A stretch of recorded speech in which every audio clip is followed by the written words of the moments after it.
자, 그리고 이제 경기지사 경선이 끝났잖아요. 후폭풍이 좀 있습니다. 한준호 의원이 경선 발표 난 이제 7일에 이제 탈락했으니까 이제 기분이 많이 좀 안 좋았을 거 아니에요. 집에 가는 길이었는지 차 안에서 유튜브 라이브 방송을 했어요. 근데 그때 한 발언이 좀 논란이 되고 있습니다. 들어볼까요, 이거? 네. 아직 완전히 준비가 되지 않은 후보가 우리 당의 후보가 됨으로 인해서 앞으로 본선을 어떻게 치를 것인가 이에 대한 고민, 국민의힘 입장에서 어떤 생각을 할까. 네. 이거 누가 봐도 그분을 겨냥한 발언이었잖아요. 네. 네, 추 후보님을 겨냥한 발언으로 보이는데 아무튼 준비되지 않은 후보다 이렇게 평가를 하면서 이제 국민의힘 쪽에서 우리를 어떻게 생각할까 뭐 이제 이런 얘기를 한 거죠. 논란이 되니까 영상은 바로 내렸는데 그래도 이제 기자들이 다 벌써 다 캡처하고 갖고 있었거든요. 네. 이제 그러니까 한 의원이 어제 페이스북에 신중하지 못한 처신으로 심려를 끼쳐 송구하다. 추 후보님의 승리를 위해서 저의 모든 힘을 쏟아붓겠다라고 올렸습니다. 네. 근데 여기에 또 추미애 후보가 댓글을 답니다. 네? 네, 페북 보다가 우연히 보게 되었습니다. 지방선거 승리를 위해 함께 나아가시죠. 이렇게 네. 댓글을 달았습니다. 저 댓글은 좀 무서운데. 봤다. 똑똑히 봤다. 네. 네. 한준호 의원이 조금 어쨌든 뭐 후보 결정이 되고 나면 뭐 어떤 갈등이 있었던 간에 네. 보통은 뭐 후보 승리를 위해서 우리가 열심히 같은 당에서 노력합시다. 뭐 요 정도 메시지 보내는 게 일반적이잖아요. 네, 약간 그렇게 해야 유추해 되고. 보건데 저 네. 영상이 차 안인데 밖에가 아직 밝잖아요. 근데 이제 7일에 경선 발표가 저녁 6시쯤 났단 말이죠. 그러니까 아직 해지기 전이니까 이제 발표 직후에 아마 이 그렇지. 감정이 좀 컨트롤이 안 되는 상태에서 올린 게 아닌가 싶습니다. 네. 근데 이제 그 안에서 경쟁자가 하는 거는 감정이 컨트롤 안 돼서 할 수 있는 거지만 밖에서는 그런 거를 걱정하는 목소리가 상당히 많이 나왔었거든요. 그리고 지금 보면은 민주당이 국민의힘 때문인가 지방선거에는 관심이 없고 결국 제밥은 전당대회 아닌가. 전당대회에 지금 상당히 지금 그 뭐랄까 관심이 집중되다 보니까 네. 예를 든다면은 그 대통령 사진 문제도 그렇고 지금 경선 끝나자마자 한준호 후보의 이런 반응도 그렇고 지금 거기에 대해서 또 친청계라고 할 수 있는 사람들이 이거는 해당 행위다. 뭘 해당 행위까지 걱정하는 것도 다 해당 행위면은 당에 이로운 단말만 해야 되는 거잖아요. 지금 이게 민주당의 현주소구나라는 거를 파악할 수 있을 것 같습니다. 핵심은 하여튼 전당대회다, 그런 것 당권이다. 같은데요? 네. 최민희 의원이 아마 그 네. 해당 행위 이야기는 이제 했죠. 해당 행위라고까지 얘기를 한 취지는 이제 그랬던 것 같아요. 이제 최민희 의원이, 그러니까 이제 요새 그 이제 뭐 민주 진영 유명 커뮤니티에서 돌고 있는 글을 이제 올려다가 이런 게 해당 행위라고 이제 쓰긴 쓴 거거든요. 네. 무슨 글들을 소개했냐면 추미애 뽑는 건 대선 때 윤석열 찍는 것과 같다. 경기도지사 선거 자체를 거부하자. 그리고 추미애를 떨어뜨려야 정청래의 정치 생명이 끊어질 수 있다. 이제 이런 글들이 막 올라왔나 봐요. 어디에 있는 글들이에요? 이제 뭐 뭐 친민주당 량 커뮤니티에 이제 그런 글들이 막 커뮤니티에. 올라왔나 봐요. 이제 그런 글들을 이제 긁어오면서 이게 일각에서 이게 지금 해당 행위를 하려니 선동이 시작되고 있다. 이런 거 색출해가지고 잡아내야 된다. 2018년 지방선거 때도 이재명 되니까 차라리 남경필 뽑자 이런 움직임 있지 않았냐. 이거 막아야 된다. 이렇게 세게 얘기를 했습니다. 네. 당내 갈등이 여전히 조금 남아있는 것 같기는 하고요. 그 용광로 선대위 구성한다는데요. 그래요? 네, 추미애, 한준호, 이제 김동연. 오늘 저녁에 한준호 의원이랑 추미애 후보가 만난대요. 추미애 의원이 먼저 만나자고 했다고 합니다. 네. 예. 아무래도 후보는 뭐 선거 끝날 때까지 그렇게 할 수밖에 없어요. 끌어안고 아무리 화가 가야지. 나도 그렇죠, 그렇죠. 참고. 용광로 가야죠. 저는 근데 깜짝 놀랐어요. 한준호 의원이 저렇게 자기 심정을 저렇게 솔직하게 얘기한다고?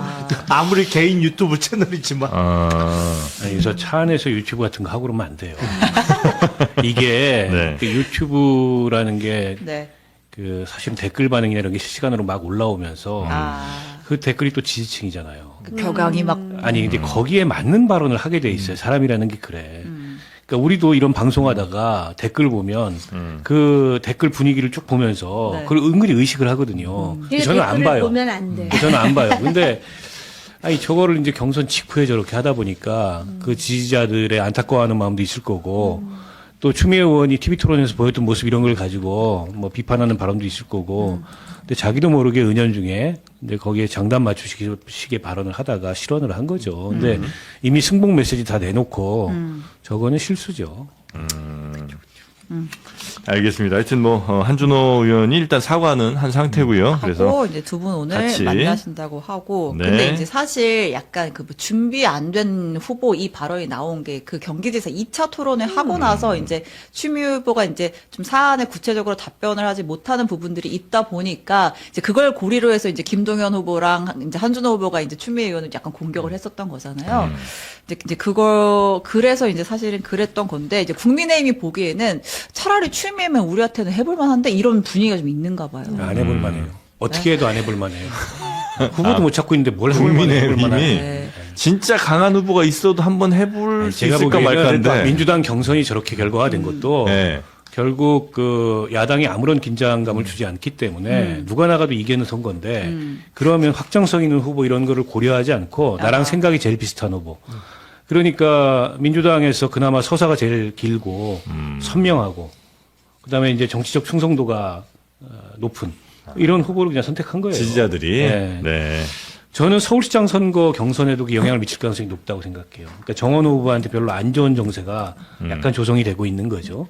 그러니까 정원호 후보는 민주당에서 오래된 분이지만 상대적으로 뭐 검찰 개혁이라든지 사법 개혁이라든지 뭐 이 내란 총선이라든지 이런 네. 쪽에 그 부각된 정치인이 아니잖아요. 그러다 보니까 그런 선명성 경쟁이 안 돼요, 그분은. 네. 지금 이 민주당 경선 분위기가 정책이나 비전 경쟁이 아니고 서사 경쟁이에요. 거기서는 정원호 후보는 약점이 있단 말이에요. 그래서 오히려 경기 경선 결과가 서울시장 선거도 역으로 영향을 미쳐서 야, 결선 가겠다. 이런 생각이 어제 오늘 사이 들더라고요. 아니, 실제로 저희가 최민희가 아니라 전현희 의원 서울시장 후보 나왔잖아요. 그래서 인터뷰를 했는데 이번 서울시장 선거에서 이 유권자들이 뭘 제일 중요하게 생각할 것 같냐라고 좀 여쭤봤더니 방금 말씀하신 것 같은 뭐 내란 종식 이거 누가 가장 잘했느냐 이걸 아마 시민분들이 보실 것 같다고 그래서 와, 서울시장 뽑는데도 그런가요? 이렇게 여쭤봤는데 뭐 그럴 거라고 이렇게 판단하시더라고요. 그건 시민들보다는 당원들이 그 얘기하는 중요하니까. 거죠. 네, 네. 당원들이 이 선거 분위기가 정말 박빙이다 그러면 본선 경쟁력을 생각해서 당의 후보를 뽑을 수가 있는데 이게 본선을 생각 안 해도 되는 상황이란 말이에요. 솔직히 말씀드리면 아하. 그냥 민주당 경선이 본선인 거예요.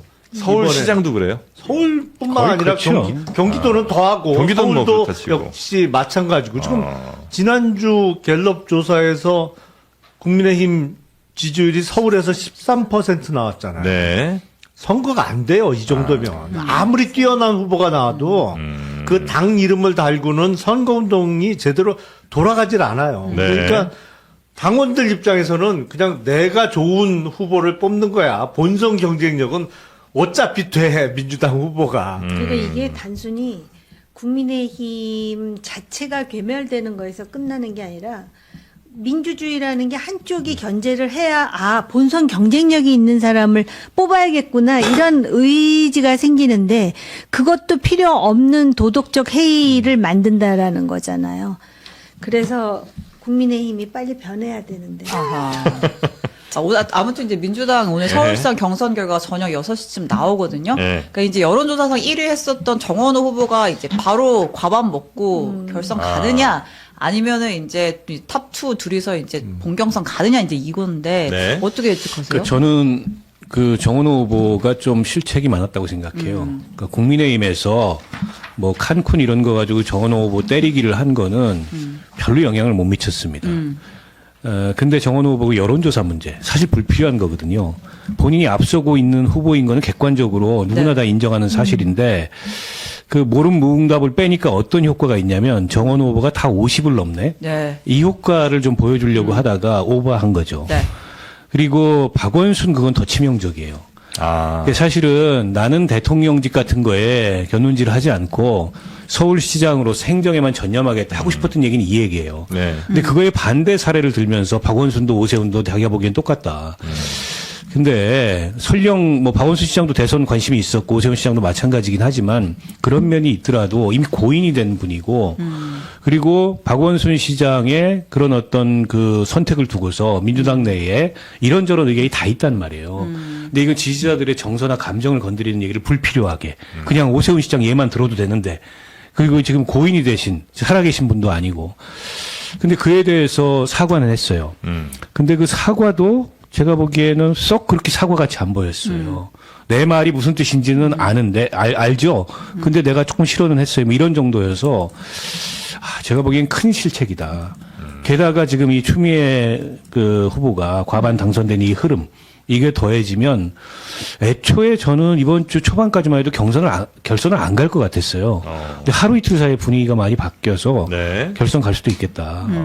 그 박주민 후보랑 또 추미애 후보가 이렇게 서로 또 만나셨더라고요. 네. 두 분이. 네. 그래서 서울은 뭐 박주민, 경기는 추미애 뭐 이렇게 열심히 합시다 뭐 이런 얘기를 의기투합하는 네. 그런 영상이 또 그것도 있더라. 일련의 명천 갈등의 연장선 속에서 또 해석하는 사람들이 없겠어요? 네. 그런데다가 또 정원호 전 구청장 같은 경우는 모든 사람들이 알아요. 이재명 대통령이 꼭 집어서 칭찬을 했고 그 효과 때문에 지금 1위 후보가 됐는데 만약에 결선까지 가가지고 지금 박 의원님이 우려하시는 그런 상황까지 가게 되면 이거는 단순히 그 정원호 선에서 끝나는 게 아니라 그 대통령에게도 상당한 그 뭐라 데미지가 그럴까? 있다? 그럼요. 아니, 저는 결선 가도 수가 있죠. 결과가 바뀔 것 같지는 않아요. 정원호가 네, 됐긴 이길 될 것 건데. 같은데 네. 결선은 갈 것 같다. 근데 약간 흐름이라는 게 있는 거니까 지금 계속해서 정원호 후보가 이제 아니 1위를 그걸 하다가 한번 잘 생각해 보세요. 결선 갔을 때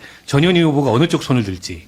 근데 저희가 그제 모셨거든요. 네. 근데 전현희 후보한테 물어봤어요. 그래서 저희도 이제 당연히 만약에 물론 정원호 캠프에서는 우리는 무조건 오늘 끝내라고 얘기는 하는데 이미 뭐 결과 나와 있어라고 얘기는 하지만 이제 결선 갈 수도 있잖아요. 근데 이제 전현희 후보한테 누구랑 조금 더 정치적인 어떤 이념이나 결이 맞으세요라고 하니까 자기는 박주민이랑 맞다. 아니 그렇게 얘기하지. 근데 공식적으로. 그러면 다음 총선에서 성동에서 정원호를 그럼 만납니다. 같이 붙으면 예. 조직이 있잖아요. 그 생각 안 할까요? 내 지역에서 다시 출마한다고 하면 골치가 아파진다. 그렇죠. 아니 원래 지난 총선 때 거기 그랬죠. 출마하려고 원래 했었어요. 출마하려고 했었죠. 정원 후보가. 그러니까 이번 결선에서 정원호가 탈락하면 다음 총선에 경선에서 정원호를 만나는 거예요. 아하. 그 구청장이 유리한 게 네. 조직을 장악할 수가 있거든요. 음. 그런데 아무튼 그 칸쿤에서부터 시작해가지고 지금 그 여론조사도 그렇고 그게 무슨 어떤 치명적인 한 방이 아니고 계속 잽이 날라오는 건데 그거를 제대로 능수능란하게 잘 대응을 못하는 그러니까 많은 사람들이 저 사람이 과연 서울시장의 그릇이 될까 이렇게 의구심을 가지는 네. 시선이 늘어나고 있는 건 사실인 것 같습니다. 자, 여튼 추미애 의원이 경기지사 후보로 이제 확정이 되면서 추미애 의원의 지역구도 다시 이제 이번 보궐에 드러나게 되는 거죠? 네, 경기 하남 갑이죠. 네. 근데 이곳에 누가 눈독을 들이고 있느냐? 조국 혁신당의 조국 대표가 눈독을 들이는 것 같습니다. 하남이요? 이 조국 대표 언급했죠. 에? 하나만 언급을 했죠. 굳이. 언급을 했어요. 예. 그러니까 찍은 건데, 어쨌든 조 대표가 어제 이제 경남 창원 이제 지역 일정 뛰고 나서 최종적으로 내가 어디 출마할지는 다음 주에 밝힐게라고 했어요. 근데 내가 국민들이 바라봤을 때, 조국 저거 쉬운데 골라가네 싶은 데는 안 가겠다. 국민의힘의 의석이 한 석이라도 느는 건 용납할 수 없기 때문에 국민의힘 잡을 수 있는 험지로 내가 갈 것이다. 이제 이렇게 얘기를 하면서 네. 하남을 언급을 합니다. 그러니까 이제 지난 22대 총선 때 거기 이제 추미애 의원이랑 그 이제 국민의힘 이용 의원이랑 그때 세게 붙었거든요. 그래서 초반에는 이용 의원이 이기는 걸로 나왔었어요. 그러다가 막판에 이제 뒤집어서 추미애가 당선이 됐는데 그런 험지 여야가 빡시게 붙었던 험지에 내가 나갈 수도 있다를 시사를 한 거죠. 네. 근데 진짜 험지예요? 하남? 험지라고까지 얘기하는 지금 거는 지형이 조금 좀 달라지지 네. 않았어요? 네. 아니 거기는 그래도 하남을에 비해서는 국힘의 몰표가 나오는 이제 도농 복합 지역 성격이 좀 있어서 이제 시골 지역은 국힘 우세 지역이 섞여 있는 그러니까 일방적인 곳은 아니고. 그렇죠. 네. 그렇긴 한데 뭐 험지로까지 표현하기는 좀 그렇고 네. 다만 조국 대표가 이른바 선빵 효과는 노린 것 같아요. 아직 하나의 깃발 왜냐면 꽂겠다고 한 사람 없으니까. 추미애 후보가 후보 확정되자마자 이 얘기를 한 거잖아요. 그러니까 기존에 어떤 뭐 보고를 준비하는 민주당 쪽 인사가 한 번도 제대로 언론에 다뤄진 적이 없단 말이에요. 네. 근데 거기 탁 하남 갑을 언급하면서 내가 갈 테니까 오지 마. 뭐 이런 거 근데, 같은데 이거는 민주당에서 공천을 어떻게 하느냐를 놓고 또 논란이 생길 가능성이 있어요. 네. 저는 하남이면 논란이 안 생길 것 같아요. 오. 조국 신당에서는 그동안에 민주당이 후보를 낼 명분이 없는 지역을 거론을 해왔어요. 네. 그게 민주당 기책 사유로 재보궐선거 열린 네. 거죠. 평택, 안산, 뭐 근데 군산, 여기는 뭐. 그게 아니에요. 네. 아니 실컷 여기 우리 공천하지 말라고 막 하더니 갑자기 하남? 우리가 거기에 공천을 안 할 이유가 없지. 이렇게 나올 거예요. 아니 그러니까 네. 제 얘기는 민주당이 어떤 사람을 후보로 내느냐에 따라서 아니 그럴 또 수는 논란이 생길 가능성이 그럴 있다 이거죠. 수는 있죠. 근데 저는 이 얘기 말고도 조국 대표가 여러 얘기를 했는데 네. 그 행간을 유추해 보면 그러니까 민주당과의 어쨌든 사전 조정에 아직도 미련이 좀 남아 있는 것 같고 다음 주까지 본인 발표 전까지 사무총장 간 회동을 통해서 선거 연대에 서명을 한다 그랬나 뭘 한다 그랬나 네, 이런 맞아요. 얘기가 있었어요. 그 얘기는 이제 본인 그 지역 문제를 포함해서 선거 연대에 관한 물밑 논의가 있는데 근데 제가 민주당 쪽의 얘기를 들어보면 그거 진척이 안 된다고 듣고 있거든요. 전혀. 근데 이제 조국혁신당은 기대를 하고 있는 것 같아요. 근데 이제 그게 만약 어긋나면 어떡할 거냐 그때 본인의 출마 지역을 그때가 선택을 할 텐데 몇 개의 선택지는 우리가 유추해 볼 수 있죠. 네. 일반인들이 생각하기에 쉬운 데는 안 간다. 호남은 안 간다는 얘기예요. 군산 안 간다. 네, 호남은 안 간다. 그리고 부산도 쉽지 않죠. 하정우 수석 얘기가 나오는 예. 순간. 네. 그럼 남는 데가 뭐 어딥니까? 안산, 평택, 그리고 이번에 새로 떠오른 하남. 이런 정도가 아마 선택지로 좁혀진 게 아닌가 싶어요. 그래서 제가 볼 때는 그 남아있는 선택지 중에선 제일 양지가 하남이에요. 그런가요? 아, 그쵸. 왜냐면, 일단 군산 가면은 쉬운 데 간다고 이제 욕먹으니까 거기는 패스. 부산을 생각을 했는데, 아예 지금 하정우 수석을 전략 공천할 수 있다는 얘기가 나오니까 거기도 패스. 안산이랑 평택은 뭐 귀책 사유가 있긴 하지만, 민주당에서 뛰는 후보들이 일단 있고, 뭐 안산은 지금 뭐 김남국 대변인 출마 선언을 했죠. 김용 부원장 나온 데죠. 그다음에 평택은 거기는 또 국민의힘도 만만치가 않아요. 유희동 의원이 뛰기 때문에 그러니까 쉽게 승리를 장담할 수가 없기 아니, 때문에 근데- 남아있는 재보궐 지역 중에서 제가 볼 때는 하남이 제일 양지예요.